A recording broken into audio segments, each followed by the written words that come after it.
Mis hermanos, quiero que ubiquen allí quiero llamar su atención sobre los versículos que faltan. Quisiera leerlos, pero no sé si me da chance con el tiempo. Vamos a leerlo rápidamente nuevamente el capítulo para que puedan ver un poquito de contexto. No se los voy a repetir, simplemente lo voy a leer.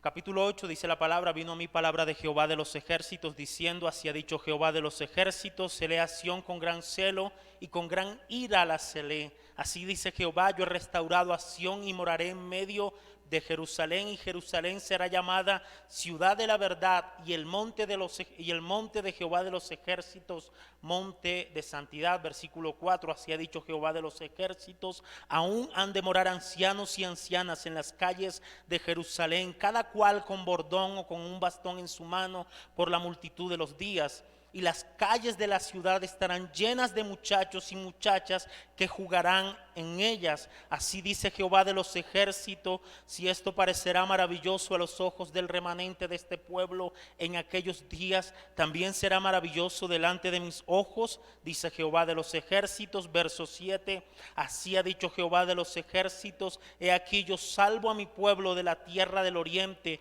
y de la tierra donde se pone el sol, y los traeré y habitarán en medio de Jerusalén, y me serán por pueblo, y yo seré a ellos por Dios, en verdad y en justicia. Así ha dicho Jehová de los ejércitos: esfuércense vuestras manos los que oís en estos días estas palabras de la boca de los profetas, desde el día que se echó el cimiento a la casa de Jehová de los ejércitos para edificar el templo. Verso 10: porque antes de estos días no ha habido paga de hombre ni paga de bestia, ni hubo paz para el que salía ni para el que entraba a causa del enemigo. Y yo dejé a todos los hombres cada cual contra su compañero. Verso 11: mas ahora no lo haré con el remanente de este pueblo como en aquellos días pasados, dice Jehová de los ejércitos, porque habrá simiente de paz, la vid dará su fruto y dará su producto la tierra, y los cielos darán su rocío, y haré que el remanente de este pueblo posea todo esto.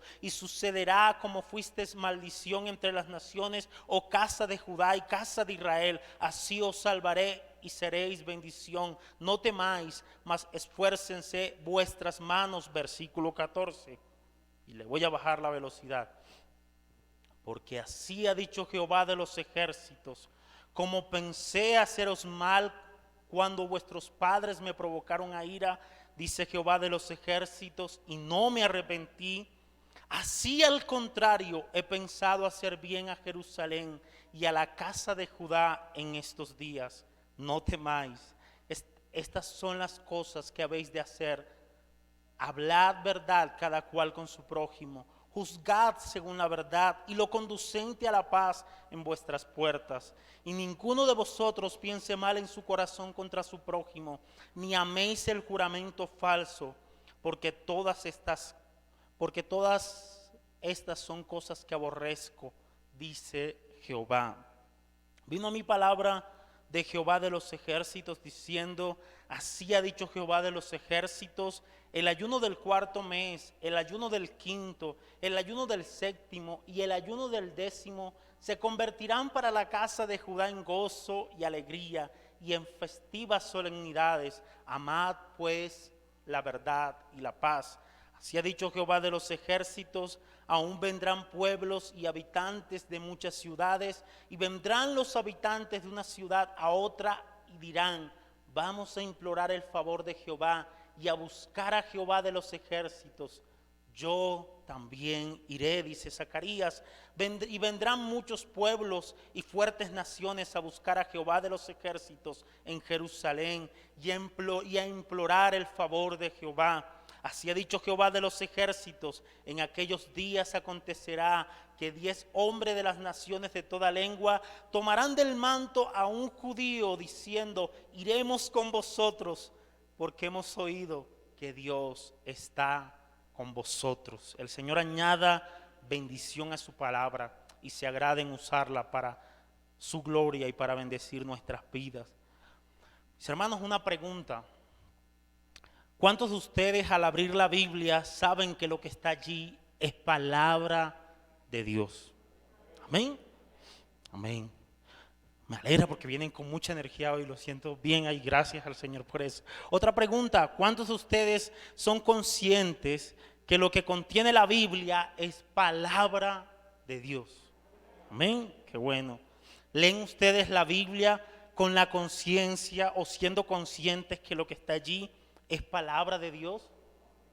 Martín Lutero, el gran reformador, tenía la convicción, mis hermanos, de que esto era la palabra de Dios.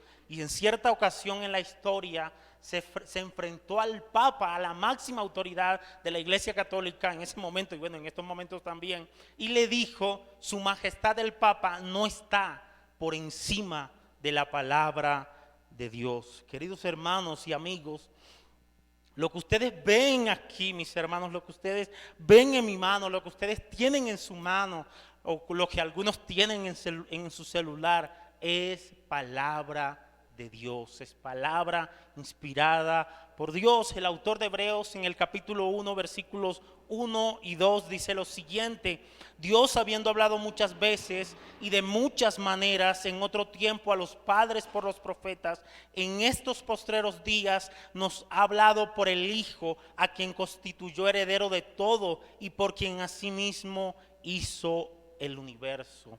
Mis hermanos, es cierto que la Biblia tiene muchos autores. No recuerdo en este momento, creo que aproximadamente unos 150 autores, entre 100 y 150 autores, tiene muchos autores. Pero también es ciertísimo que la Biblia tiene un gran autor divino llamado Dios. La Biblia es palabra de Dios, mis hermanos. Lo que contiene este libro que ustedes ven acá es palabra divina, es palabra de Dios. Y Zacarías, el profeta Zacarías, mis hermanos, estaba consciente de esa verdad. Así como respondieron ustedes, si el profeta Zacarías estuviera en nuestra época, estuviera sentado allí, él también hubiera respondido con un amén. Porque el profeta Zacarías es consciente que el contenido de su libro no es una invención de él, sino que era palabra de Dios. Y quiero hacérselo notar en esta mañana cómo el profeta Zacarías una y otra vez nos recuerda que el contenido de su libro es palabra de Dios. Miren versículo 1 que dice: Así dice, vino a mí palabra de Jehová de los ejércitos, diciendo, ¿palabra de quién?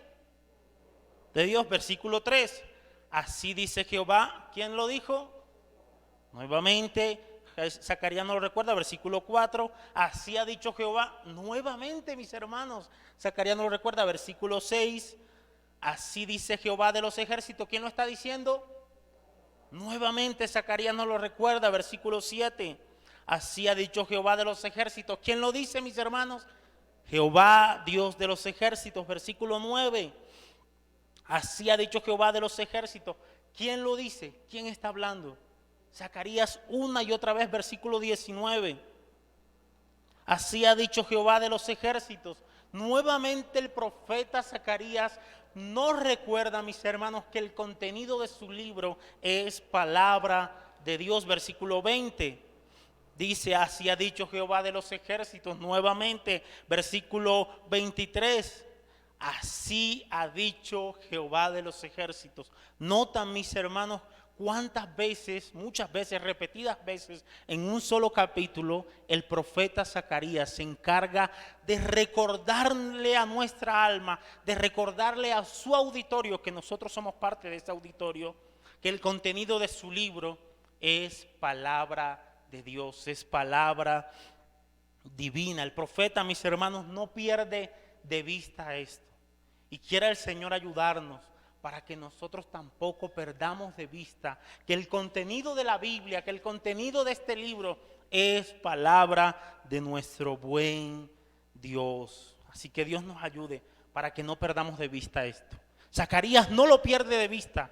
Ustedes pudieron notar cómo en varios versículos, en un solo capítulo, él les recuerda a su auditorio, así dice Jehová de los ejércitos, así dice Jehová de los ejércitos. Así que qué bueno que podamos tener esto en mente y podamos tener esto claro y que seamos conscientes de esta realidad y que nunca perdamos de vista, mis hermanos, que lo que está aquí es palabra de Dios. Por lo tanto, muy importante para nosotros. Así que con esto en mente quiero invitarlos a que continuemos con el estudio del capítulo 8, que esperamos que hoy con la ayuda del Señor podamos terminarlo. Versículo 14, ¿qué dice? Porque así ha dicho Jehová de los ejércitos, como pensé haceros mal cuando vuestros padres me provocaron a ira, dice Jehová de los ejércitos, y no me arrepentí. Noten cómo lo expresa la Nueva Traducción Viviente, este mismo versículo. Dice, pues el Señor de los ejércitos celestiales dice, estaba decidido a castigarlos cuando sus antepasados me hicieron enojar. Y no cambié de parecer, dice el Señor de los ejércitos celestiales. También noten cómo lo expresa la Biblia de las Américas. Miren cómo lo dice. Porque así dice el Señor de los ejércitos, tal como me propuse haceros mal cuando vuestros padres me hicieron enojar, dice el Señor de los ejércitos, y no me he arrepentido. Interesante, mis hermanos, interesante la manera, me encanta cómo termina el versículo con la Biblia de las Américas, lo hace de una manera determinante. Dios pensó hacerle mal al pueblo, soberanamente Dios decidió castigar al pueblo, Dios decidió enviarlo al exilio, Dios decidió destruir el reino del norte y al reino del sur decidió enviarlo por 70 años o alrededor de 70 años a Babilonia. ¿Y saben qué dice este versículo? ¿Cómo lo termina la Biblia de las Américas? Y no me he arrepentido. Interesante, ¿no les parece glorioso, mis hermanos? Dios es consecuente con su carácter. Lo que Él piensa, lo dice y lo hace. Interesante, lo repito, lo que Él piensa, lo dice y lo hace.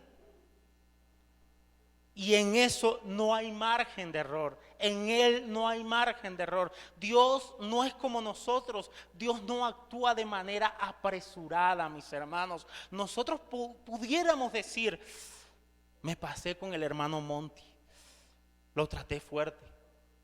Me pasé con la hermana tal, la traté fuerte. Me pasé con mi hijo, con mi hija, la traté fuerte.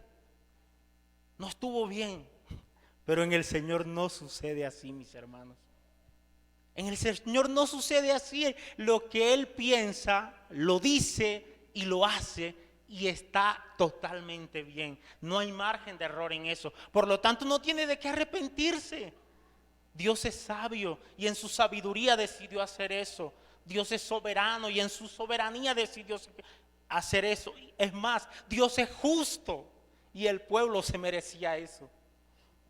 Y Dios soberanamente decide castigar a su pueblo, no se arrepiente. Aplicación, mis hermanos, estas palabras del verso 14, en vez de aterrorizarnos, porque uno dice, wow, Dios no cambia. Dios dijo que iba a castigar al pueblo y no se arrepintió, lo hizo, lo castigó. Dios no cambia.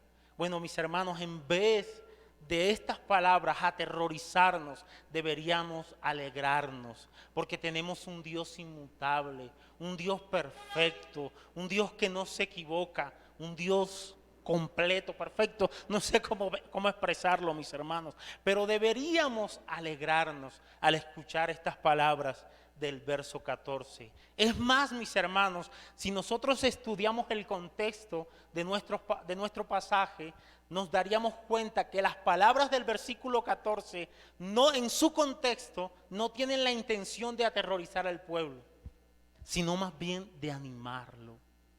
Dios le dije, yo pensé haceros mal y no me he arrepentido. Pero esas palabras en el contexto no tienen la intención de aterrorizar al pueblo, sino más bien de alegrar y traer esperanza al pueblo. Sigamos para que veamos esa esperanza, versículo 15.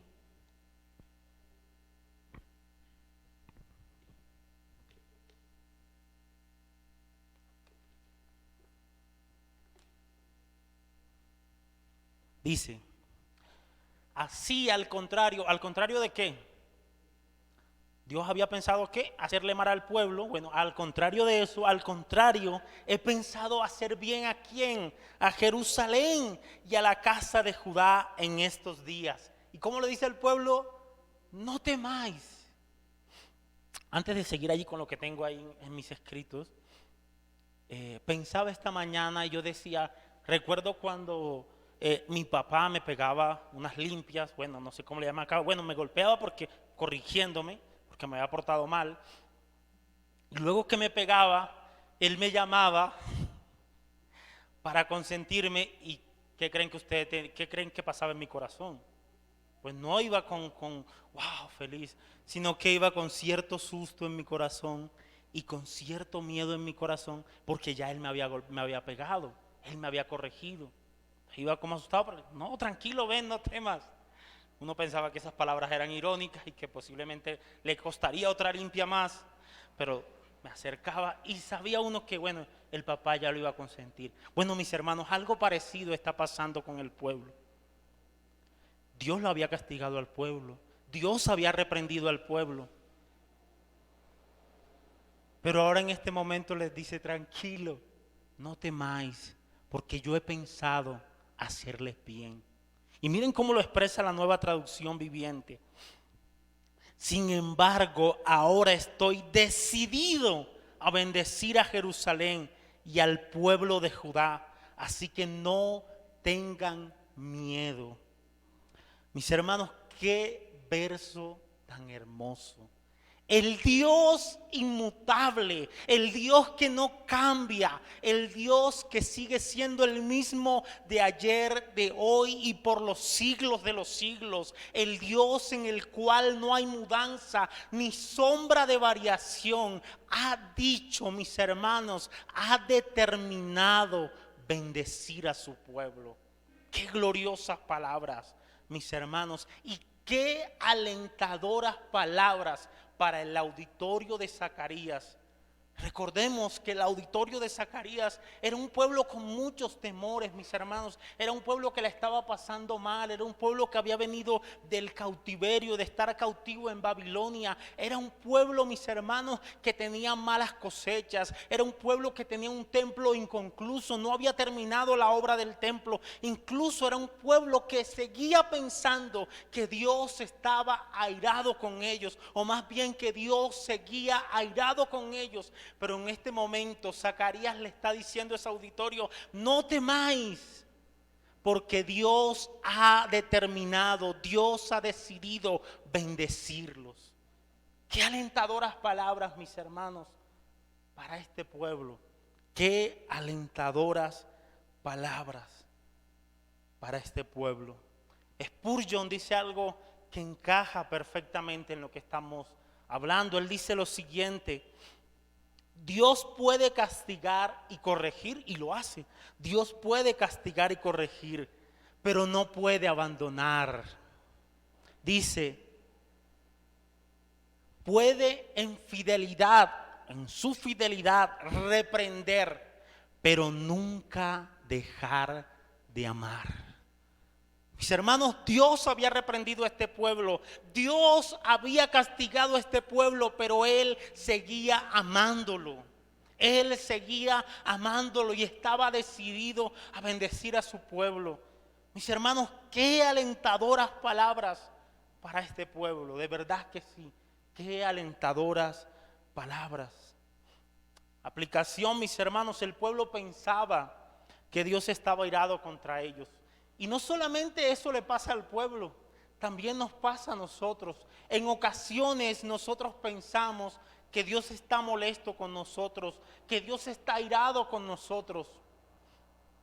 A veces pensamos que con justa razón, porque no nos estamos portando bien, no nos estamos portando a la altura de nuestro llamamiento. Pero en otras ocasiones pensamos, porque bueno, por otra razón nos estamos portando bien, sin embargo Dios nos está probando y pensamos que es que Dios está irado con nosotros. No solamente le pasaba al pueblo, nos pasa a nosotros.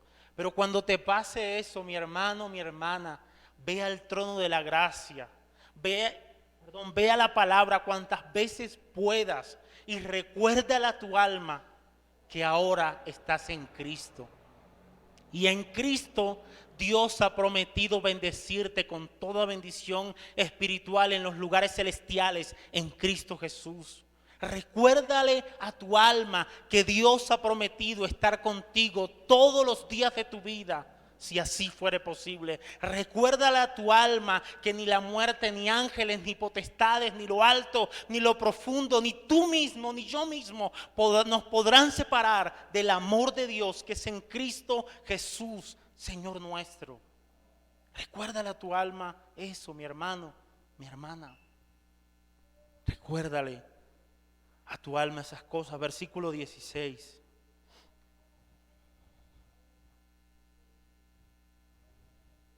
Dice: estas son las cosas que habéis de hacer. Hablad verdad cada cual con su prójimo, juzgad según la verdad y lo conducente a la paz en vuestras puertas. Dios, mis hermanos, ha venido hablando a través del profeta Zacarías de muchas promesas de bendición, de muchas bendiciones, de muchas promesas, como lo leímos en el capítulo 8 hace ratico. Pero ha llegado la hora, mis hermanos, de las demandas divinas, de las cosas que a veces no suelen gustarnos a nosotros. Ha llegado la hora de los imperativos, de las órdenes divinas, de las exigencias divinas, de lo que Dios exige de su pueblo. Porque no solamente es que Dios le da, no, hay una exigencia divina, mis hermanos. Y esa exigencia divina que vamos a ver a partir de este versículo, mis hermanos, deja ver que el profeta Zacarías es un profeta auténtico, es un profeta verdadero. Ustedes se imaginan, mis hermanos, donde Zacarías solo nos dijera o solo le dijera cosas bonitas al pueblo. ¿Qué pensarían ustedes de eso? Así te dice el Señor. Vienen bendiciones para ti, bendiciones, te van a dar casa, te van a dar todo eso. ¿Ustedes se imaginan eso? Y nada de demanda divina. ¿Qué pensarían ustedes? De hecho, aquellos falsos profetas solamente profetizaban cosas bonitas y no daban demandas divinas. Pero el verdadero profeta predicaba la palabra de Dios, pero también exigía de las demandas divinas. Y mis hermanos, para darle un poco más de solidez a este argumento, a esta argumentación, quiero llevarlos al Nuevo Testamento para que no se me duerman allí. Mateo capítulo 5, versículo 17.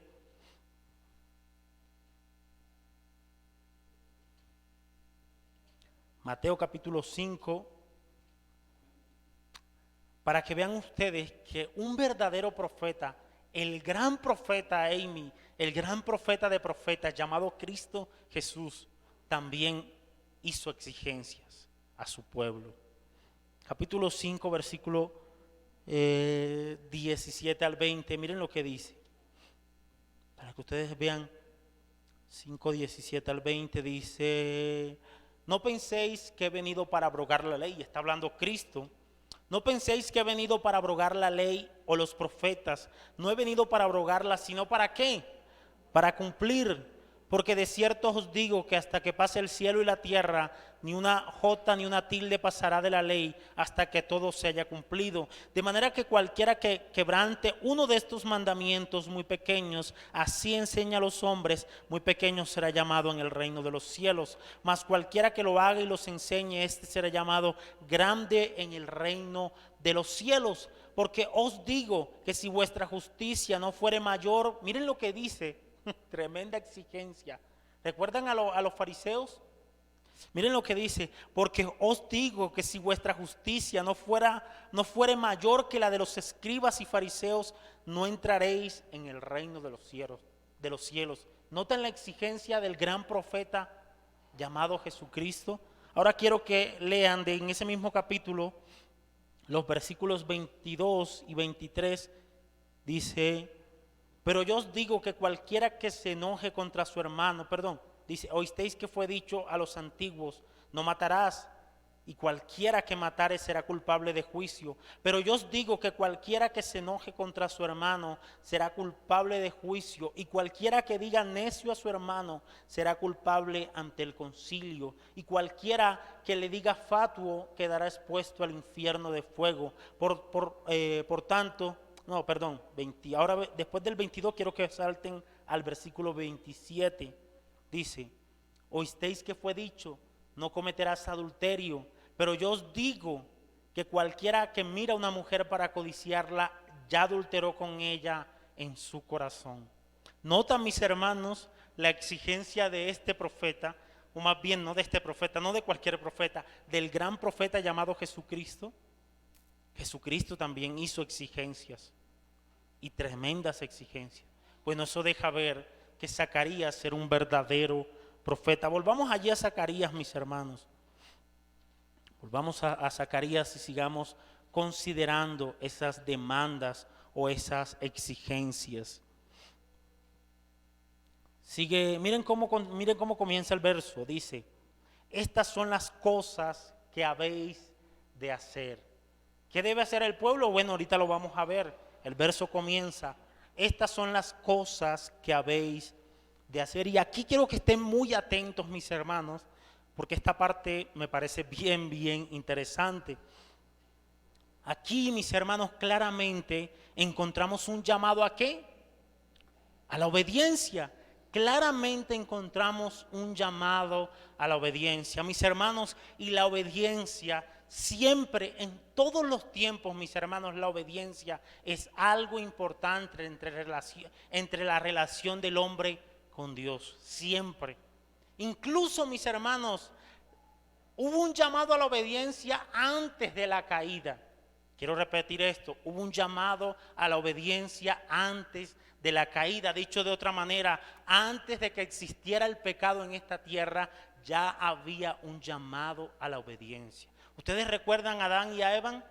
Cuando no habían caído todavía y ya habían sido llamados a la obediencia. Por lo tanto, mis hermanos, el llamado a la obediencia debe tener un propósito más sublime que dejar de pecar. Repito, por lo tanto, el llamado a la obediencia debe tener un propósito más sublime que dejar de pecar. Cuando usted crece en obediencia, usted va a dejar de pecar, o más bien va a pecar menos cuando usted crece en obediencia.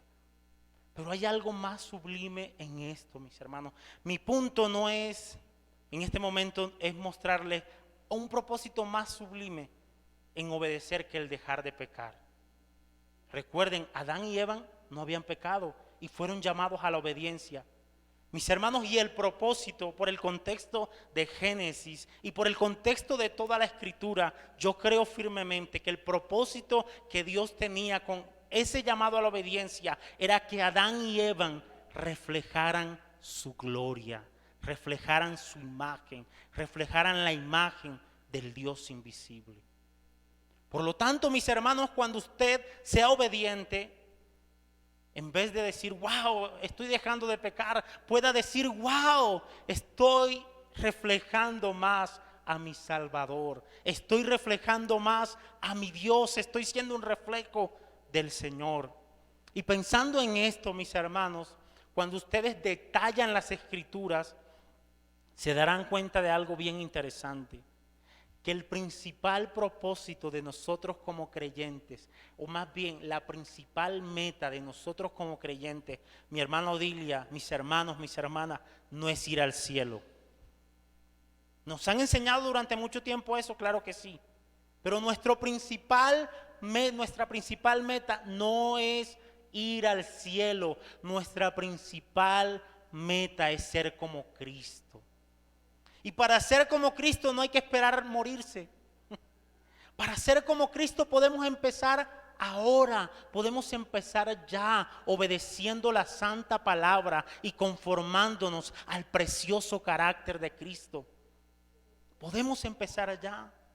No olvidemos, mis hermanos, que nuestra gran meta no es ir al cielo, nuestra gran meta es ser como Cristo. Romanos capítulo 8, versículo 29 no dice que fuimos predestinados para ir al cielo. Romanos capítulo 8, versículo 29 dice que fuimos predestinados para ser hechos conforme a la imagen de su Hijo Jesucristo. Y no es que no vayamos a heredar el cielo, por supuesto que sí. Heredaremos el cielo, es más, heredaremos cielos nuevos y tierra nueva, mis hermanos. Pero esa no es nuestra gran meta. Nuestra gran meta es ser como Cristo. Nuestra gran meta es llegar a la estatura del varón perfecto que se llama Jesucristo. Por eso desde ya podemos trabajar en esa meta. ¿Y cómo lo podemos hacer, mis hermanos? Obedeciendo la palabra de Dios y de esa manera ir conformándonos al carácter de nuestro buen Salvador llamado Jesucristo. Miren lo que sigue diciendo el verso. Dice, hablad verdad cada cual con su prójimo. Había una exigencia para el pueblo. Y ellos ¿qué debían hacer? Hablar verdad cada uno con su prójimo. Ellos debían ser sinceros, debían hablar la verdad cada cual con su prójimo. Y esta exigencia, mis hermanos, contrasta con lo que el pueblo solía practicar. El pueblo era un pueblo falso, un pueblo mentiroso, un pueblo que había caído en su pecado de una manera grotesca, pero ahora Dios le exige algo. ¿Qué le exige, mis hermanos? Que hablen verdad entre ellos. Pero no solamente le exige eso, que sigue diciendo el versículo, juzgad según qué, según la verdad y lo conducente a la paz en vuestras puertas.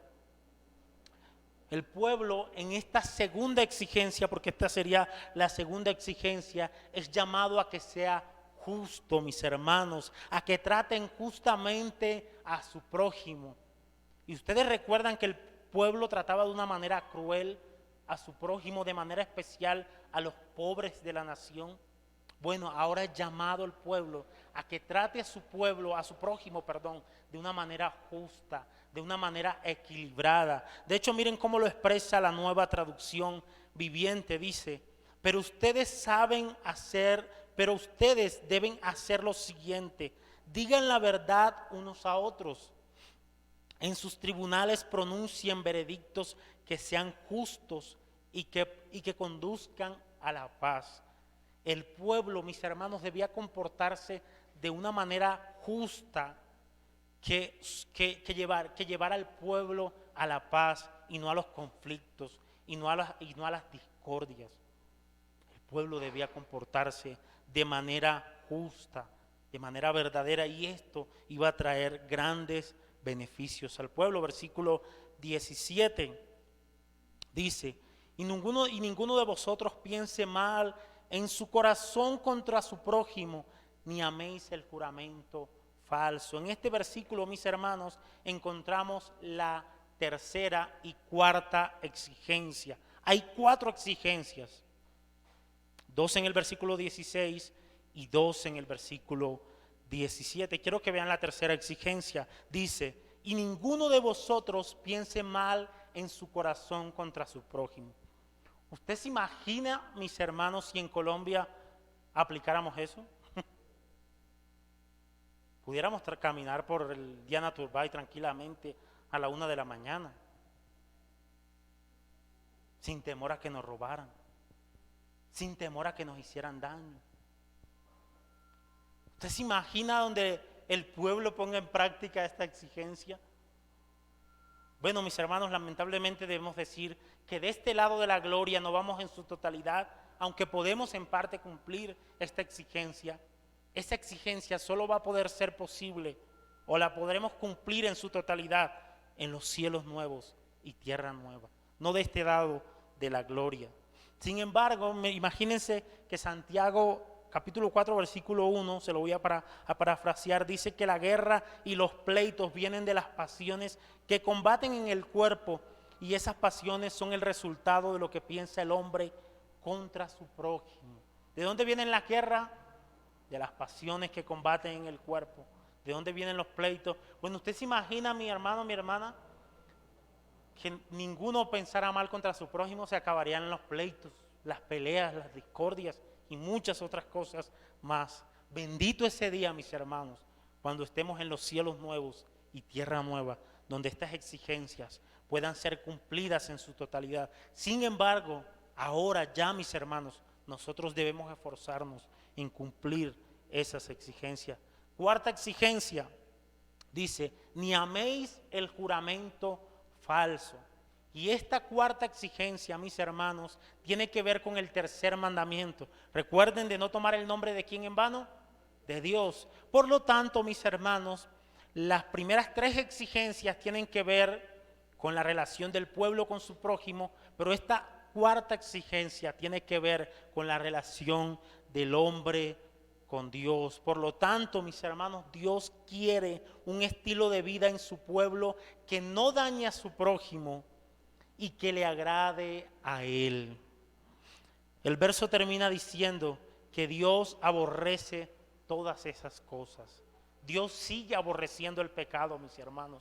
Y aún el pecado nuestro como creyentes, Dios lo sigue aborreciendo. Su santa naturaleza no le permite tolerar el pecado. Mis hermanos, si no fuera por la misericordia de Dios, si no fuera por Cristo, nosotros ya hubiéramos sido consumidos, como lo declara el profeta. Si no fuera por su misericordia, ya nosotros hubiéramos sido consumidos. Y quieren que le diga algo, no solamente el auditorio, el predicador también hubiera sido consumido si no fuera por su misericordia, mis hermanos. Como dice Spurgeon, un salvador como Cristo es la única esperanza para un pecador como yo. Un salvador como Cristo es la única esperanza para un pecador como yo. Versículo 18.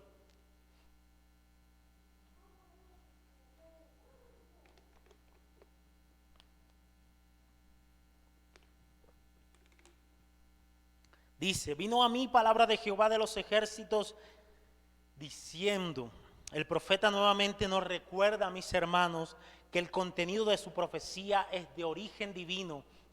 Pero esta expresión, mis hermanos, también es una fórmula para indicarnos que el profeta comienza un nuevo mensaje dentro de su gran bosquejo. Esta es una fórmula para indicarnos que Zacarías empieza un nuevo mensaje dentro de su gran libro, dentro de su gran bosquejo. Versículo 19 dice, así ha dicho Jehová de los ejércitos, el ayuno del cuarto mes, el ayuno del quinto, el ayuno del séptimo y el ayuno del décimo se convertirán para la casa de Judá en gozo y alegría y en festivas solemnidades. Amad pues la verdad y la paz.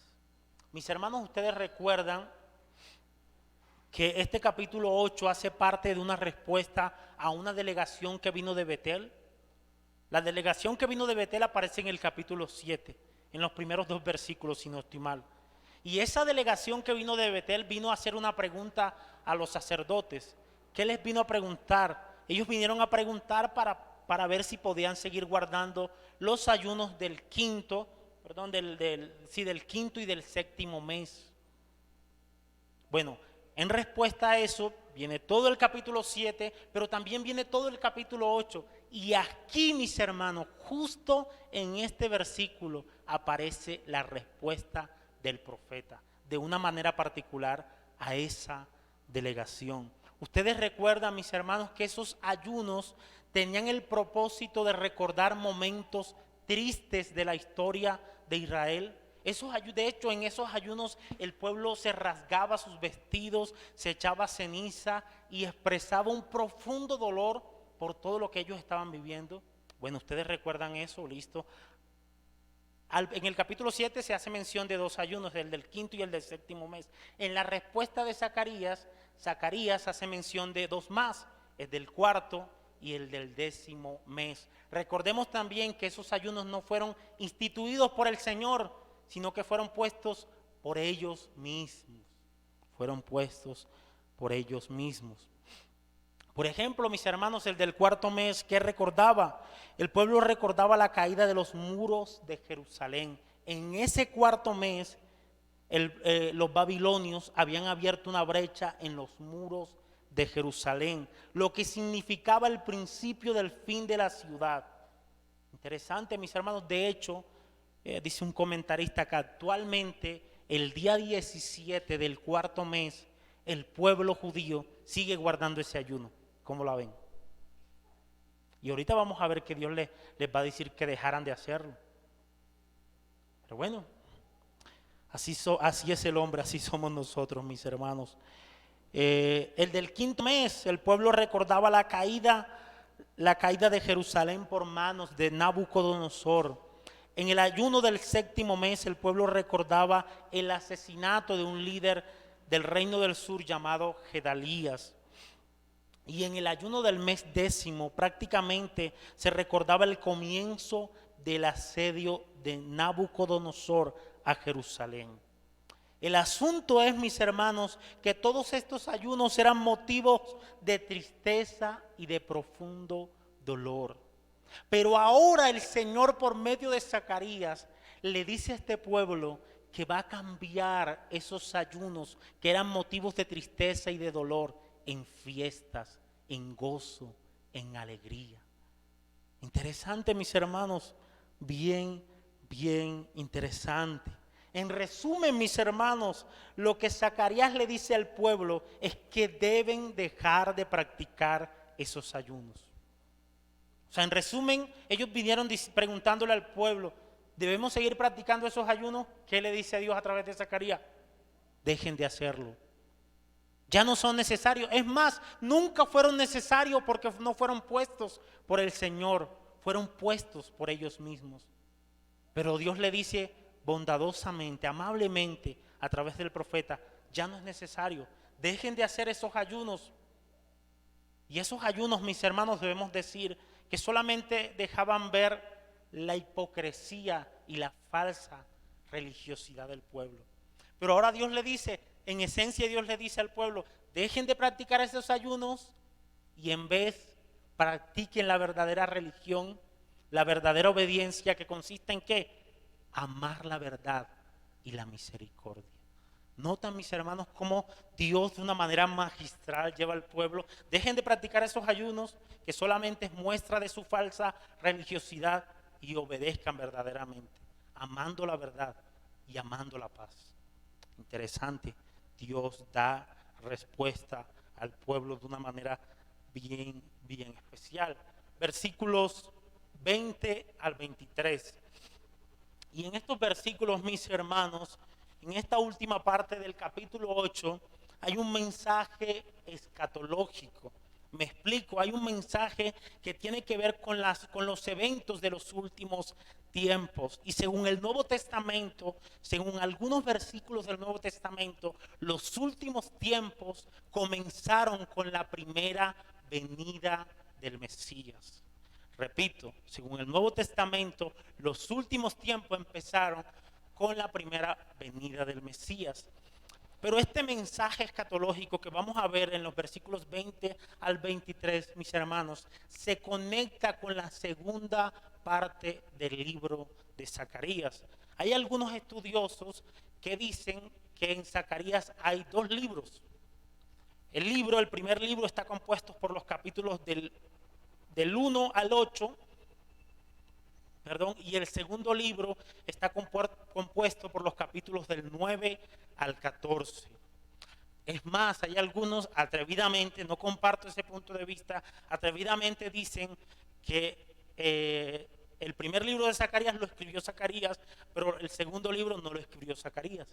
No comparto eso, mis hermanos. Yo creo, y lo vamos a ver dentro de 8 días, que todo el libro lo escribió Zacarías. Pero sí creo, mis hermanos, que hay una primera parte de Zacarías, del capítulo 1 al capítulo 8, y hay una segunda parte del libro de Zacarías, del capítulo 9 al capítulo 14. Y que esta parte escatológica es propicia, es adecuada, muy apropiada para conectar estas dos partes del libro. Eso lo vamos a ver un poco más en detalle dentro de 8 días, si así el Señor lo permite. Mientras tanto, quiero que meditemos en los últimos minutos que nos quedan, mis hermanos, en estos versículos. Dice, versículo 20, así ha dicho Jehová de los ejércitos, aún vendrán pueblos y habitantes de muchas ciudades. Noten pueblos, quiero resaltar ese pueblo, muchos pueblos, muchas ciudades, para que ustedes vean algo interesante más adelante. Dice,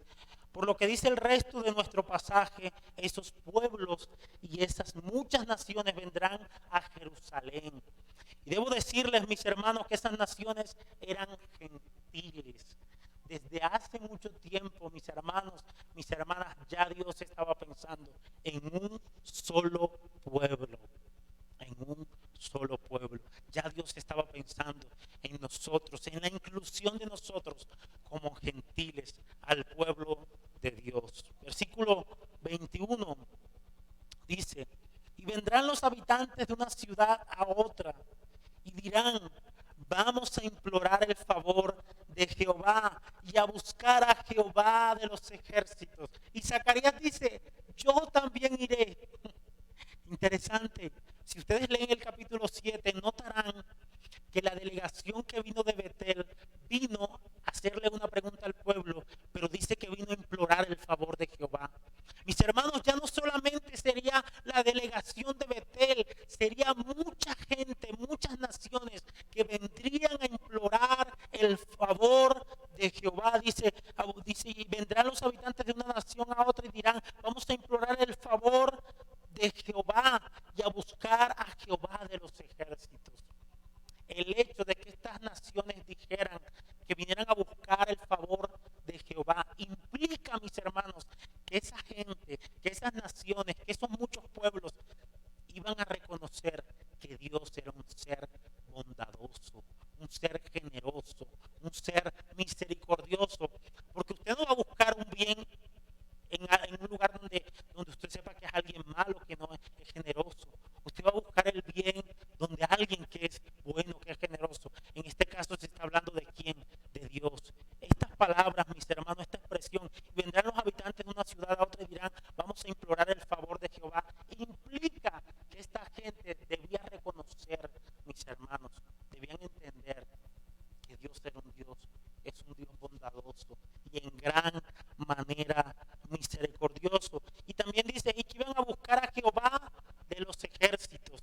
Esa palabra, esa expresión de buscar a Jehová de los ejércitos, implica, mis hermanos, que esta gente, que estas muchas naciones debían entender que Dios es un ser soberano, en gran manera poderoso. Versículo 22 dice, versículo 22 dice, y vendrán muchos pueblos y fuertes naciones a buscar a Jehová de los ejércitos en Jerusalén y a implorar el favor de Jehová. Nuevamente se hace mención de que muchos pueblos, eso incluye a los gentiles, y fuertes naciones o poderosas naciones vendrán a buscar al Señor. ¿A dónde, mis hermanos? A Jerusalén. Versículo 23. Así ha dicho Jehová de los ejércitos, en aquellos días acontecerá, noten esto, mis hermanos, esto es una gran cantidad de personas. En aquellos días acontecerá que 10 hombres de las naciones de toda lengua tomarán del manto a un judío diciendo, iremos con vosotros porque hemos oído que ustedes son judíos. ¿Iremos con nosotros porque hemos oído que ustedes son judíos? No, ¿qué dice? Iremos con vosotros porque hemos oído que Dios está con vosotros. Interesante, mis hermanos, no era porque ellos eran israelitas, no era porque ellos eran judíos, era porque ¿qué? Porque Dios estaba con ellos, porque Dios estaba con ellos. Interesante, acá el más importante, ¿quién es? ¿Los judíos o Dios? Dios, mis hermanos, nunca se ha tratado del hombre, siempre se ha tratado de nuestro buen Dios y Él siempre se lleva la gloria porque se la merece. Y noten que 10 judíos, que 10 hombres de todas las naciones, de todas las lenguas, por un judío, eso es mucho, mis hermanos. Es bastante, habla de multitudes. Y de manera particular se refiere a los gentiles viniendo a Israel. Y miren cómo lo expresa la Biblia de Estudio Herencia, no Herencia Reformada, la Biblia de Estudio de la Reforma lo dice de la siguiente manera, hablando de los versículos del 20 al 23. La Biblia de Estudio de la Reforma dice: estos versículos representan una gran peregrinación de las naciones gentiles a Jerusalén, implicando la extensión de la salvación de Dios más allá de los límites de Israel. Y quiero concluir con la siguiente pregunta: ¿por qué razón se habla de naciones gentiles viniendo a Israel a buscar y adorar a Dios? ¿Por qué se habla de hombres tomando los mantos de los judíos y queriendo venir a Israel a adorar a Dios? Se los voy a leer mi respuesta y esta es mi conclusión, mis hermanos. ¿Será que tiene que ver con que los judíos hayan sido grandes maestros religiosos de la humanidad? ¿Será, mis hermanos? ¿Será porque sus escrituras, es decir, las escrituras de los judíos, se han convertido en la misma palabra de Dios? De hecho, mis hermanos, a los judíos les debemos el Nuevo y el Antiguo Testamento. ¿Será que tiene que ver con que los apóstoles y profetas judíos nos han dado nuestra concepción de Dios? ¿Será que tiene que ver con que mucho antes de la era cristiana las sinagogas judías brillaban como luminares en la oscuridad para el mundo? ¿Será, mis hermanos? ¿Tendrá que ver con que de la nación judía vinieron el Salvador, Jesucristo, y los apóstoles de la religión cristiana? Pudiéramos seguir, mis hermanos, pero yo creo que la respuesta a nuestro interrogante tiene que ver con que Dios soberanamente escogió a Israel para cumplir una función sacerdotal. Vuelvo, creo que la respuesta tiene que ver con que Dios soberanamente escogió a Israel para cumplir una función sacerdotal, es decir, para ser intermediarios entre Dios y los hombres. Y también los llamó para cumplir una función profética, para exponer el mensaje de Dios al mundo. Pero interesantemente, mis hermanos, Israel falló en su objetivo. Israel no pudo cumplir esa función sacerdotal ni profética. Por lo tanto, el Padre de la Gloria envió a Cristo como el verdadero Israel, mis hermanos, para cumplir ese ministerio sacerdotal. Cristo es el verdadero intercesor entre Dios y los hombres. Si hay alguien que me escucha que no es creyente, que me va a escuchar más adelante que no es creyente, hay uno solo que te puede llevar al Padre, y ese solo se llama Jesucristo. Él es el verdadero intercesor. Eres el verdadero, no solamente intercesor, eres el verdadero profeta. Él cumplió el ministerio profético en perfección, mis hermanos, perfectamente lo cumplió. Y algo interesante, mis amados hermanos, Cristo no solamente es el verdadero profeta, lo voy a decir de esta manera: Cristo no solamente es el verdadero mensajero de Dios, Cristo es el verdadero mensaje. Toda la gloria siempre se la lleva Cristo. Cristo no solo es el verdadero mensajero, Cristo es el verdadero mensaje, mis hermanos. Juan, el apóstol Juan, inspirado por el Espíritu, dice: en el principio era el Verbo, y el Verbo era Dios. Y habitó entre nosotros, y el Verbo se hizo carne, y habitó entre nosotros, dice Juan, y vimos su gloria. Gloria como la del unigénito del Padre, lleno de gracia y de verdad. El Señor les bendiga y les guarde, mis hermanos. Padre bueno, gracias por tu bendita palabra, Señor amado. Gracias